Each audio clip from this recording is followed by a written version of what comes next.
And welcome to the Sports Roundup at NorthCentralPA.com. My name is Jeff Everett for North Central PA Media. With me tonight, I'm very excited, an old friend of mine, Jake Adams. He is a sports editor for the Sentinel in Carlisle, PA, and he is also a Phillies fan. We won't hold that against him. But Jake, thanks for coming on. Appreciate it. Thank you. I appreciate it. Yeah, the Phillies aren't doing me too many favors of late, so I can't be too happy right now. Yeah, well, thankfully, we're going to avoid the Phillies tonight. What we're going to talk about tonight is what the state is going to do with high school athletics. Everyone's curious about what the PIAA will say on Friday, and we thought it'd be worthwhile to sit down, bring somebody in from another community, somebody who's from further down in the state, who's getting a different experience maybe than we are, and just talk about what the fall would mean if it was a green light, what it would mean if it was delayed, and really just kind of bring that Twitter conversation over to North Central PA and over to Cumberlink.com. So before we get started, just to kind of put everything into context, today, playfootball.com released a nationwide map of the 2020 season plans, basically saying which ones had already moved football to the spring in red, various start times in blue, and then in the green, basically ones that have been greenlit, like schools are hoping happens here in Pennsylvania. You'll see the only state in white is Pennsylvania awaiting a decision. So Friday kind of gives us an idea of where we're going to end up. Are we going to see football in the fall? Are we going to see football in the spring? I think one of the things that's made this fascinating is awaiting a decision and not having an answer. It really leaves the door open for speculation. It leaves the door open for conversation, kind of what should they do? What will it look like? What will happen? One of the articles that was posted today, and I found really fascinating, Mitch Rupert, actually, for the Williamsport Sun-Gazette, actually did an interview with a lawyer. And the whole conversation was about insurance, about liability. And it really opened up another can of worms that I personally hadn't really thought about. I personally just figured kids would sign a waiver, parents would sign off on it, life would be good, high school sports would continue, not a big ordeal. But Mitch did a really nice job in the article, basically explaining how that's not going to be the case. The lawyer that he spoke to guaranteed that you're going to have lawsuits, and you're going to have people that just file negligence the moment something goes wrong, the moment that a school in particular doesn't follow a guideline. And I was fascinated by that because I think there's so many things that could prohibit this from happening, things that just the average person walking around isn't thinking of. And this is an example of one of them. I don't know if you've thought of some other ones or things, but I mean, I've thought of like 6 or 7 things in the meantime that I've just got my wheels turning. Do you have any that are in the forefront of your mind? It's kind of along what Mitch's story is about. And I had heard something about this a little bit ago. Those waiver forms that we heard about Ohio State signing or maybe some high school signing, they're worth toilet paper. I mean, they don't matter for anything other than to try and make some people feel a little bit more comfortable. Like Mitch, talks about in his story there, all it takes is a coach knowingly, defying the guidelines and saying, okay, this kid that we know is presenting symptoms and or has said, I tested positive. They send them out onto the practice field or out onto the field of play. And then someone else on the team catches it and maybe gets seriously ill, or a player on another team or coach on another team gets seriously ill or worse, or a parent or grandparent, any of those combinations. And it doesn't matter what liability form is signed. That school is screwed. If someone wants to take a lawsuit to it, which at that point I almost wouldn't blame a parent or family or whoever going that route, because the warning signs have been here that this is a serious risk. It's brought up by that lawyer that it takes negligence, it takes an intent to make these liability waivers void. And I've pressed PIAA on this at a meeting. I've asked, aren't there fears about kids lying about this or not saying anything? Because you and I both played high school sports. We played sports most of our lives. We've been around sports our entire lives. There's a warrior mentality culture to this. And it's a good thing at times, but it can also be incredibly toxic. Kid that's got a seriously sprained knee is going to try and get out there for the 10th game of the football season because the playoffs are on the line. Kid that's got, a concussion is always fighting to try and get out there, even if we've gotten better with diagnosing that and treating it and keeping kids, safe. Twisted ankles, broken fingers, all that stuff.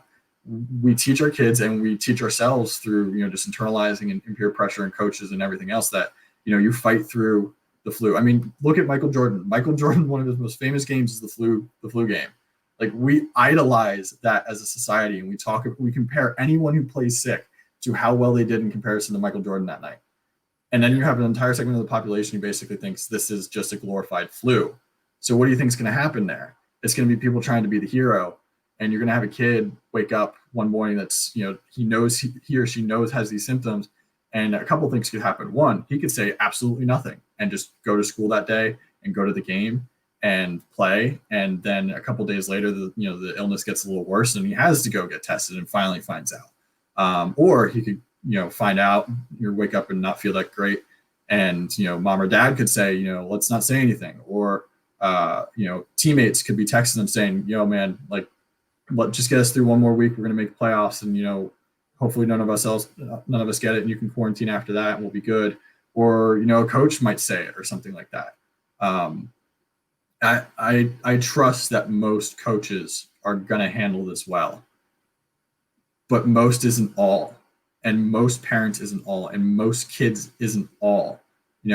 16, 17-year-old me, I don't think would be like looking at this with the logic of, I can't risk my teammates, my coaches, my parents, the opponents with this illness. If I have this, I can't do that, then I need to sit out. No, they're going to think, especially if it's, star quarterback Johnny Jr. here, he's going to think, I got to be out there because without me, we're not going to win this ball game. And we're not going to make it to districts. Like, I would probably be thinking that way at that age. And I don't blame these kids for thinking that way, but that's what we're opening ourselves up to. And PIAA Lombardi said in the middle of this meeting, you're saying that kids are going to be deceitful, and I just don't see kids being deceitful. And he compared it to, wrestling with skin illnesses that, kids can't hide that. Well, one, that's a physically present illness. Like, most of those things are easy to detect. Even if they try and hide it, someone can see it probably. But with an illness, it's not quite the same presentation. No one could know that I have a fever if no one comes near me. No one could know that I'm feeling nauseous if I don't tell anyone. So this warrior mentality is going to translate to illness because, again, flu game. And I think that you're going to see this happen, that you're going to have certain people, either pressure kids or the kids are going to pressure themselves or whatever the combination may be. And again, I'm not saying that everyone's evil and they're all going to do this. I think most are good, but it takes one. It just takes one. And that's what we're going to see happen at some point. The other interesting one that was brought up and again, I hadn't really thought of until today, Bob Greenberg brought up a great point about referees, which I personally, again, hadn't thought of. One reliable source has told him that at least 9 officials have opted out of reffing games in District 10. There's already a reffing shortage up here in North Central Pennsylvania. I know that it's slowly coming across the state. We're making adjustments to play Thursday and Friday night games just so they had enough referees. And this was before the fear of a referee possibly getting sick. This is another one that refereeing's difficult. You could not pay me enough to do it. You certainly couldn't pay me enough to do it during a pandemic. I'm curious if this is something that's definitely gone overlooked. Are we even going to have enough referees that are willing to do this to be able to play a full slate of conference games?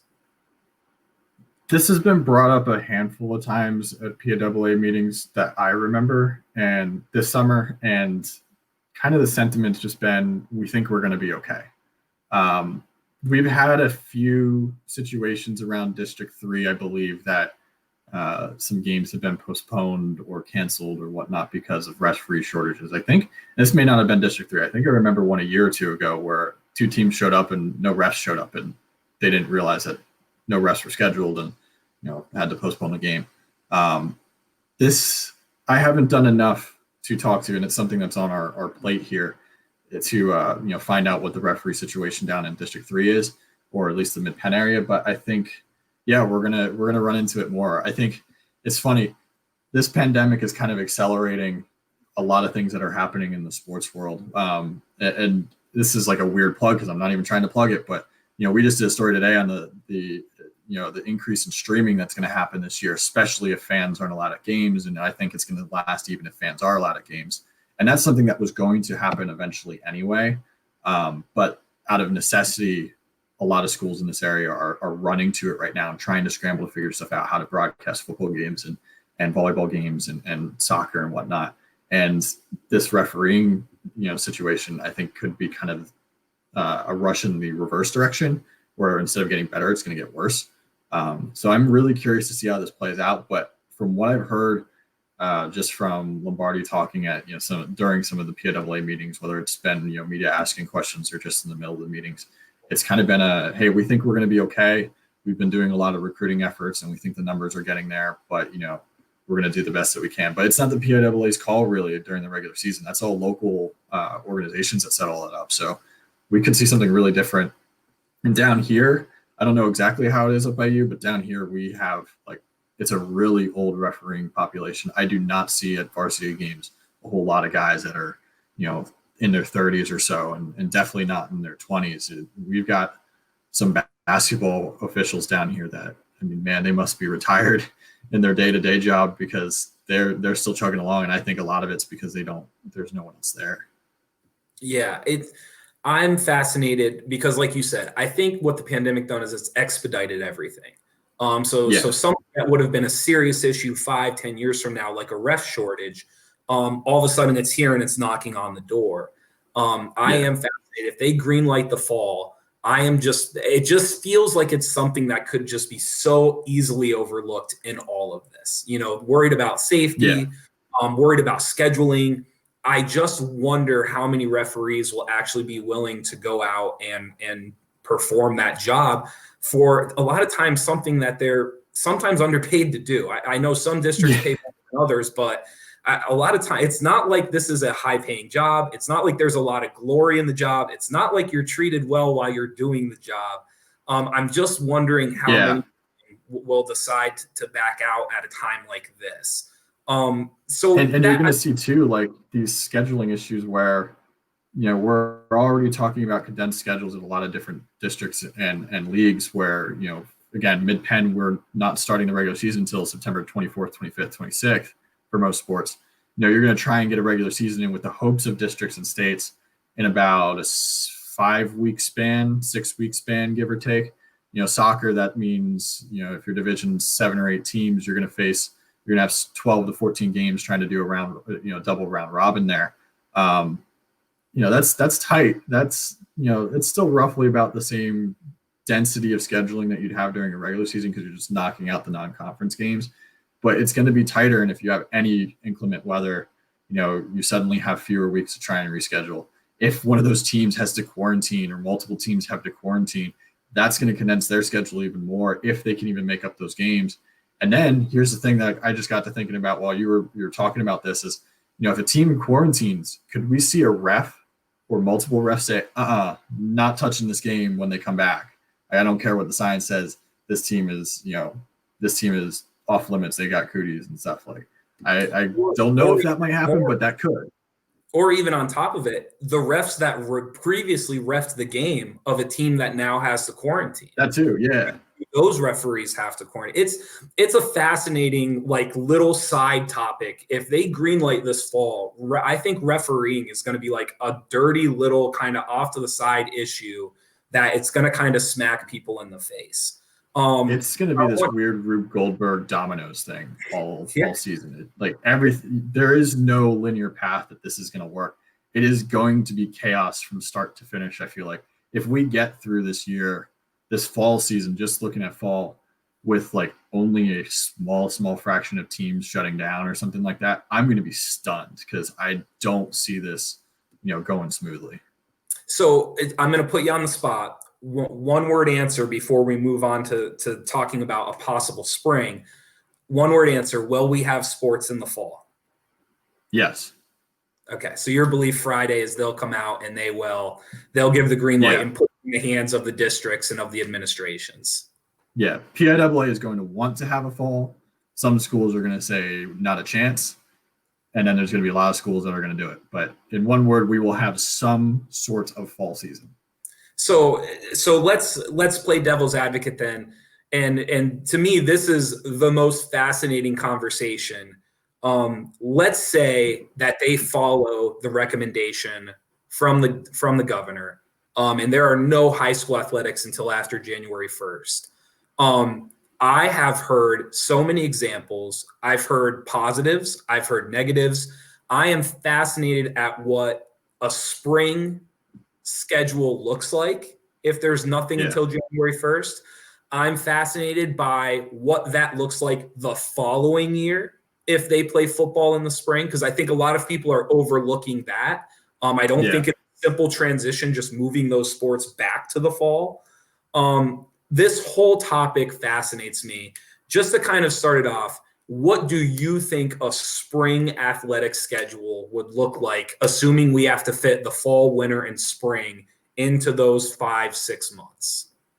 I think, this is, without a whole lot of detail here, the basic structure we're seeing in a couple different states would probably be the model that PA would take to some degree. I mean, now every state has a different calendar of what plays in the fall. Most of the winter sports are basically the same. Everyone plays basketball in the winter and wrestling, and I think swimming is also there in most cases. But some springs have softball, and some states have softball in the fall. There's some differences there, but for the most part, they're moving to this January, February is the winter season. March and April is your fall spring season, and then May and June is your spring season. There's a little bit of overlap from what I understand built in there with district and state playoffs in some cases. I know New York State, which granted they're just delaying the season, they're not pushing to spring, but they've flat out canceled state championships for this year, and they're just focusing on the regular season. But you'd have some overlap in terms of you'd have the winter basketball championships kind of running into football season or cross country season or whatnot. And you'd kind of have football championships kind of running into baseball season. But those people that are concerned about that, I mean, it's no different now. Football, especially in the fall, runs into the second week of basketball season. And depending on those schools, you can see kids that really aren't getting into basketball shape or even playing games for, a week or two after that, because they might be just so banged up. We had one of our all-state wrestlers that, I think he went down to Army West Point on scholarship. He went through district playoffs for 1 or 2 rounds and sat for the first couple of weeks of wrestling. He was nursing some injuries and everything too, so he needed a little bit of a break, but he didn't start the season right away in wrestling.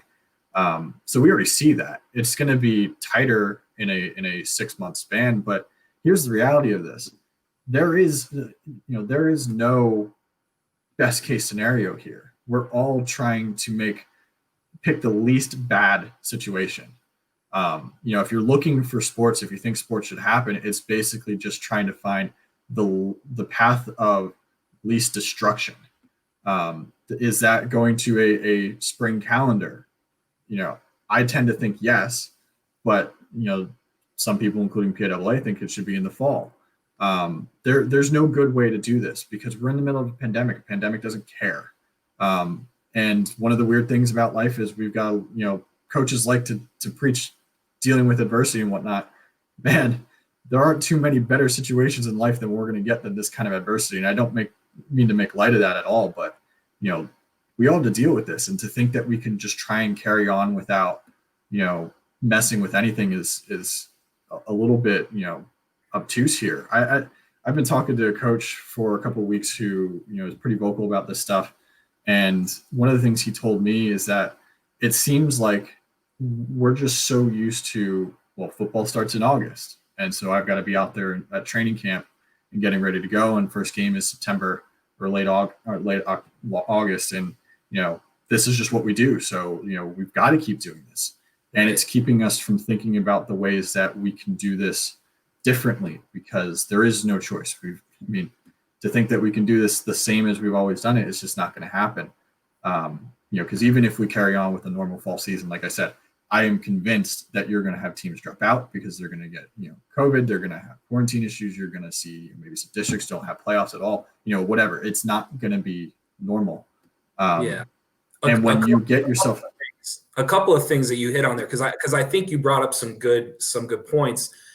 The first one, I'm fascinated by people worrying about the end of a 2-month season. So if they went back to back like that, because to me the biggest issue is the start of it. The idea that you would have kids that play basketball, and then they're going to go strap on a helmet and try to squeeze in 6 weeks of football when the first game is going to have to be within the first week of that first month. And same thing going into the spring. To me, the fascination there is you're going to have young athletes with very little time to rev up and be prepared to do the things that they're expected to do. And I know they're not pro athletes. It's not this like grueling long season, but to ask some of these kids to put their bodies, into the situation we're going to ask them to do with that back-to-back, I'm more worried about the start of those seasons than necessarily the end. I don't know how else to do it. Like you said, it's picking the best of a worst case, right? I'm being a problem stater and not a problem solver, but that would definitely worry me more. I agree with you. And that's a fair point too, because like we're used to football season in the summer, you do all the weight training to build up, and that mass is really important for football. And in basketball, there's still weight training with basketball and there's still weight training with wrestling. But like the weight training with wrestling kind of ties into football season pretty nicely. And in basketball, you don't need that same kind of muscle mass. It's more about the endurance and stuff. It's more about the legs. And there's no way in the middle of a 2-month winter season to really get that, bulk that you need to handle football. You'd see small, but granted, we're also going to see smaller teams to begin with. Everything I've heard is that, the weight training is one of the things that got hit the hardest from all of this because they haven't been able to have kids in the weight room. And, some kids do have home gyms or some access to working out and some kids didn't.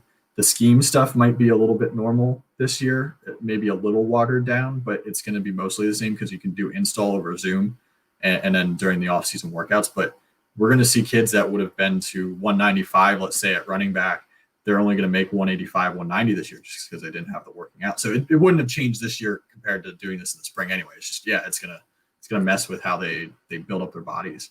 It is. But I agree with you as far as I do think we've been stuck in this model of like football is in the fall, baseball is in the spring.